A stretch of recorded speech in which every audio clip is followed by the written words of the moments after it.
మంత్రి గొట్టిపాటి రవికుమార్ బాపట్ల జిల్లాలో పర్యటించారు. బల్లికురవ మండలం వైదన గ్రామంలో 20 లక్షల నిధులతో సీసీ రోడ్లు, సైడ్ డ్రైన్లు ప్రారంభించారు.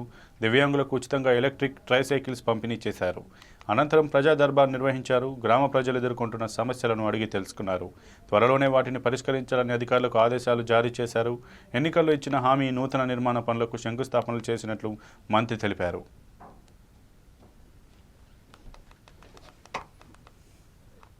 అదుగులు ఉండి ఎవరికి రావట్లేదు అనేది మీరు దాని మీద దృష్టి పెట్టాలి. ప్రభుత్వం ఇచ్చే పథకం ప్రతి ఒక్కరు కూడా ప్రజలకు వెళ్ళాలి.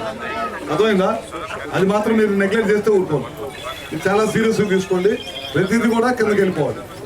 కొంతమందికి చిన్న చిన్న మిస్టేక్స్ ఉండి ఆ పథకం జాగ్రత్తగా, అందుకని వాటి మీద ప్రత్యేకమైన దృష్టి పెట్టండి.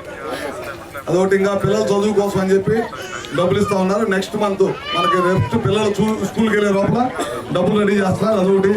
రైతులకు ఏదైతే చెప్పామో మాట 20,000 ఇస్తామని కేంద్ర ప్రభుత్వం రాష్ట్ర ప్రభుత్వం కలిసి ఆ కార్యక్రమం కూడా చేస్తారు. ఇచ్చిన మాట ప్రకారం అన్ని కార్యక్రమాలు ఏదైతే హామీ ఇచ్చామో ఆ రోజు హామీ ఇచ్చిన ప్రకారం ప్రతి కార్యక్రమం కూడా ప్రజలకు అందే విధంగా ఈ ప్రభుత్వం పనిచేసింది. కొత్త ప్రభుత్వం.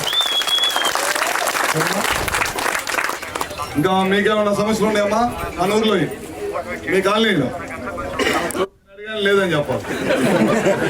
చేశారో తెలియదు. నేనైతే మాత్రం ఇప్పుడు రాంగణాలు 7 నెలల్లోనే మనం 20 లక్షల రూపాయలు సీసీ రోడ్లు కానీ డ్రైన్లు కానీ ఇచ్చాం. మిగతాయి కూడా అన్ని కూడా తప్పకుండా ఇప్పుడు గ్యాస్ కనెక్షన్ ఇస్తున్నాం. చంద్రబాబు గారు మాట ఇచ్చిన ప్రకారం ఇంటికి 3 గ్యాస్ సిలిండర్లు ఇస్తా ఉన్నారు. అది కూడా ఇప్పుడు మొదలు పెట్టిస్తా ఉన్నాం. చాలా మందికి వచ్చి ఉంటుంది. మిస్టేక్స్ వల్ల అదుగులు అయ్యి ఉండి ఎవరికి